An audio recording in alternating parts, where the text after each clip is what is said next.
برصغیر پاک و ہند کی قدیم جماعت مجلس احرار اسلام کا شعبہ خدمت خلق ہمیشہ سے وطن عزیز میں وبائی ایمرجنسی اور ہنگامی صورتحال میں انسانیت کی خدمت کے جذبہ سے سرشار ہو کر اپنی خدمات پیش کرتا آ رہا ہے۔ 1935 میں کوئٹہ کا زلزلہ ہو، 1943 میں قحط بنگال ہو، 1968 ملتان میں ہیضہ کی وبا ہو، 1973 کا سیلاب، سن 2000 میں افغان مہاجرین کی امداد ہو، سن 2005 میں بالاکوٹ کا ہولناک زلزلہ ہو، 2010 کا سیلاب ہو، 2017 ترکی میں شامی مہاجرین کی امداد ہو، 2019 میں کورونا کی وبا، 2022 میں تباہ کن سیلاب یا پھر چناب نگر جیسے حساس و اہم ترین علاقے میں مسلم ہسپتال کے نام سے فری ڈسپنسری ہو، مجلس احرار اسلام کا یہ شعبہ خدمت خلق ایک طویل عرصے سے اپنی خدمات پیش کر رہا ہے، جن میں الحمدللہ اب تک چناب نگر فری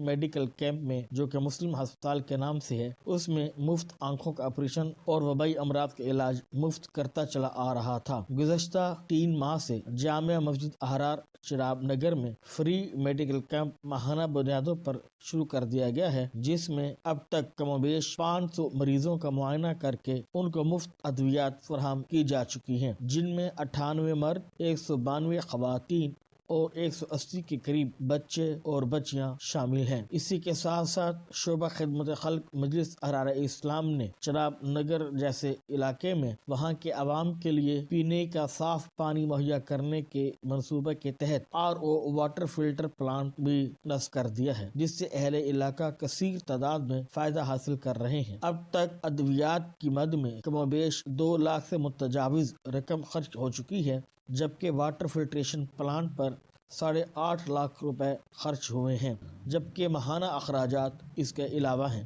انشاءاللہ آئندہ دنوں میں میڈیکل لیبارٹری کے لیے مشینوں کی خریداری کا عمل باقی ہے، تاکہ کمر توڑ مہنگائی کے اس دور میں کمزور طبقہ کو علاج و معالجہ کی بہتر سہولیت فراہم کی جا سکے۔ احباب خیر سے گزارش ہے کہ اس نیک کام میں دل کھول کر اپنا حصہ شامل کریں، تاکہ چناب نگر کے عوام کو قادیانیوں کے اثر و رسوخ سے محفوظ رکھا جا سکے۔